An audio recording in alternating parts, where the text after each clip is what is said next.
किसी के घर के किसी भी व्यक्ति को कोई भी आरोप लगा देगा, आप उसको गोली से उड़ा देंगे। अंग्रेजों के राज में भी ऐसा नहीं होता था। घर में घुस करके शमशान घाट से जो उसकी चिता को अग्नि दे रहा है उसको आप उठा लेंगे, उसके घर में घुस करके महिलाओं को मारेंगे, उसकी विधवा को मारा है, उसकी मां को मारा है, उसकी दादी को मारा है, सारा सामान तोड़ के कूच के फेंक दिया गया है। अन्याय अत्याचार की प्रकाष्ठा हो गई। उत्तर प्रदेश सरकार के काबीना मंत्री संजय निषाद ने भी इस पर सवाल उठाया है कि अगर उसकी विधवा ये कहती है कि उसको पकड़ के लाया गया, मेरे सामने मारा पीटा गया और बाद में ले आकर इनकाउंटर किया गया, तो इसकी जांच होनी चाहिए। जांच कैसे होगी? क्या एसडीएम साहब, एडीएम साहब और मजिस्ट्रेट साहब से जांच होगी? तो ये तो एक प्रक्रिया है कि किसी की भी मुठभेड़ में मौत होगी, पुलिस कस्टडी में मौत होगी, जेल के अंदर मौत होगी, तो उसकी एक मजिस्ट्रेटियल जांच बैठा दी जाती है खाना पूर्ति करने के लिए, कमियों को लुकना फिलअप करने के लिए। जांच होनी, उसके भाई ने जो तहरीर दिया है उस तहरीर को मुकदमा भी पंजीकृत करा लिया जाए और उस मामले की जांच सीबीआई को सौंप दी जाए। तीनों घटनाओं की जांच दे दीजिए सीबीआई को। जिस घटना में पुलिस के ऊपर ही आरोप है, पुलिस जांच करेगी, न्याय मिलेगा। आप उस हत्याकांड की भी, जो हत्या हुई है राय साहब की, उसकी भी जांच, और जो ये कमलेश बिन की मुठभेड़ की कहानी है इसकी भी, और जो उसके गांव में पुलिस पर पथराव हुआ है या उसके घर में घुस के पुलिस ने जो मारपीट और तांडव किया है, इसकी भी जांच सौंप दीजिए केंद्रीय जांच ब्यूरो को। हो जाने दीजिए निष्पक्ष जांच। अब क्यों नहीं एक नया कानून बना देते? अगर इस सरकार की यह मानसिकता है कि कोतवाल साहब और एसपी साहब ही तय कर देंगे कि किसको क्या सजा दी जाए, आप एक कानून बनवाइए, संसद में बनाइए, विधानसभा में बना दीजिए कि उत्तर प्रदेश में न्यायपालिका की जिम्मेदारियों से मुक्त कर दिया जाए और कोतवाल को ही न्यायिक अधिकारी बना दिया जाए, एसपी साहब को ही हाईकोर्ट का चीफ जस्टिस का अधिकार दे दिया जाए।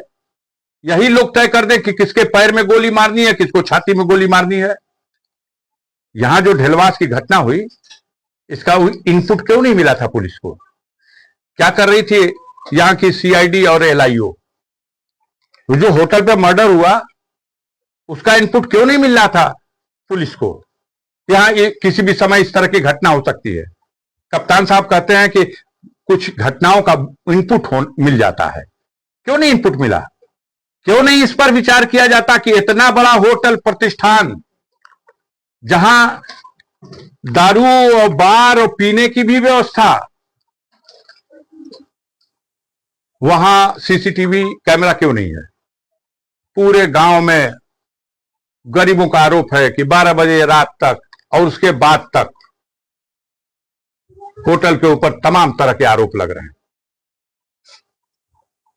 स्कूलों में, व्यापारिक प्रतिष्ठानों पर, बाजारों में, चौराहों पर, हर जगह सीसीटीवी लगे हुए हैं।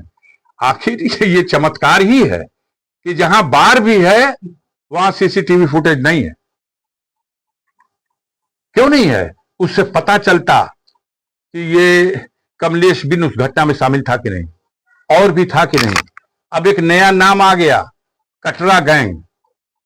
यहां तो गाजीपुर में, पूर्वांचल में, पूरे उत्तर प्रदेश में एक ही ना गैंग रहा है, मुख्तार का गैंग। ओके आगे गैंग ना, ओके पीछे गैंग। 191 गैंग दुनिया से गए हुए 2 साल हो गया, लेकिन उसी गैंग की चर्चा पे जी रही है पुलिस, अपना एक बाल बुलंद कर रही है। ये गैंग कहां से आ गया? कटरा गैंग। कैसे नाम आ रहा कटरा गैंग का? अगर है कटरा गैंग तो इसका इनपुट क्यों नहीं मिला? अगर इसका इनपुट था तो इस पे एक्शन क्यों नहीं हुआ? कोई जवाब है इनके पास? कहां है इनकी एलआईओ? कहां है इनकी सीआईडी? कैसे व्यवस्था चल रही? चाक चौबंद व्यवस्था का दावा करने वाले 2 दिन 4 दिन 2 दिन पहले 1 दिन पहले बगल के जनपद मऊ में मुख्यमंत्री आते हैं, क्या क्या बोल के चले जाते हैं। हद हो गई है। इलाहाबाद में 3-3 4-4 लोगों की हत्या, लखनऊ में हत्या, हर जगह अपराध की बाढ़ आ गई है। अब पुलिस बस एक वो बना लिया है कि हम मुठभेड़ में मार देंगे। तो ये जज लोग काहे लिए बैठे हुए हैं भाई? इन लोगों को दे दीजिए पेंशन, कानून बना दीजिए। जो अधिकार न्यायपालिका के पास था कि किसी पे आरोप लगेगा, अगर आरोप था कमलेश बिन पे, उसको आप पकड़ के लाए थे, उसको आप चालान करते, उसके खिलाफ आपके पास सबूत था, वो गवाही गुजार देते, उसको सजा करा देते आजीवन कारावास की। इस घटना की एफआईआर साबित हो जाती तो उसे फांसी की भी सजा हो सकती थी। आप कौन होते हैं उसको गोली मार के मौत के घाट उतारने वाले? और अभी से ये कहा जा रहा कि अभी एक ठोर पकड़ के रखले बाड़ो तो घटना हो गई बा, ऐसे बच गई बा, नहीं तो अबले हु के मार दिल। तो अभी से ये तय हो गया है, जन जन में ये बात व्याप्त है कि यह लोग जिस घटना में इस तरह का थोड़ा प्रोपेगेंडा हो जाएगा, मीडिया के भाई हमारे उस मामले को उछाल देंगे, तो अपना इकबाल बचाने के लिए पुलिस के पास बस यही है, या तो बुलडोजर लगा के घर गिरा देंगे या उसको गोली से मार देंगे। आजाद भारत के लोकतंत्र की व्यवस्था में बाबा साहब भीमराव अंबेडकर के संविधान में इसका अधिकार किसी को नहीं है कि वो किसी की जान इस तरह से ले ले। मैं इस घटना की घोर निंदा करता हूं और इस घटना की जांच कराने के लिए मैं परिजनों के साथ खड़ा हूं और पूरा सहयोग करूंगा। गाजीपुर की जनता का आह्वान करता हूं कि इस परिवार के साथ जो अन्याय हुआ है, इसका आंसू पोंछने के लिए सबको इनकी मदद करनी चाहिए, इनका हौसला बढ़ाना चाहिए, इनको तन मन धन से और नैतिक समर्थन देना चाहिए। इसे बंद करना होगा। जो धर्म के नाम पर, जो जाति के नाम पर जाति जाति के ठेकेदार लोग बढ़ के बैठे हुए हैं, उन लोगों को आंख खोलनी चाहिए, देखना चाहिए। समय आएगा तो जातियों के नेता आएंगे, कहेंगे फला जाति के मैं नेता हूं, हमारी जात का वोट फला पार्टी को दे दो। और जब इस तरह का अन्याय होगा तो कहां हैं ये लोग? आए खड़े हो, लिखाएं एफआईआर। परिजन उनके एफआईआर लिखा करके तहरीर दे रहे हैं, उनका मुकदमा लिखा नहीं जा रहा। लिखाएं, जांच कराएं, तब मैं मानूंगा कि आप अपने समाज के साथ खड़े हो, और नहीं अपने पद और अपनी सुविधा के लिए अगर सत्ता की कतार में खड़े हो तो समाज आपके चेहरे से सच्चाई का निकाब उतार देगा। इस बार ये बड़ी घृणित घटना हुई है, बहुत अफसोसनाक घटना हुई है। मैं इसकी भर्त्सना करता हूं, निंदा करता हूं, व्यक्त करता हूं। जब फर्जी मुठभेड़ दिखाई गई, आक्रोश स्वाभाविक था। दूसरे दिन पोस्टमार्टम की कार्रवाई संपन्न करने के बाद जब लाश परिजनों को सौंपने के लिए लोग आए, तो परिवार के तो सारे जिम्मेदार लोग उस पिकअप गाड़ी में बैठ करके जिसमें लाश आई है उसी गाड़ी में थे, लाश के साथ ही थे।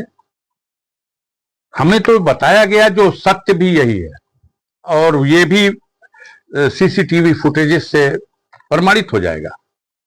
प्रशासनिक अधिकारियों के, उन्हीं पुलिस वालों के किसी गाड़ी का, वाहन का एक ड्राइवर, उसने इस घटना को इस ट्विस्ट कर दिया। हुआ ये कि उसने, जब लोग लाश लेके आए, शोर शराबा, रोना पीटना, मातम मचा हुआ था, तब कुछ लड़के वीडियो बना रहे थे इस दृश्य का, और उस ड्राइवर ने एक 14 साल के लड़के के हाथ से वीडियो छीन लिया। जब उसने वीडियो छीना है,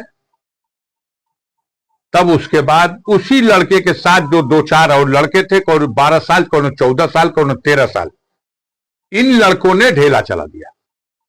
परिवार के जिन लोगों को इस घटना के लिए नामित कर दिया गया और धमकी दी जा रही, रासुका लगा देंगे, और 100 और लोगों को, जैसे लगता है कि अब इस बिंद समाज के लोगों को इस व्यवस्था में, अब समाज में जीने का अधिकार नहीं देने देंगे।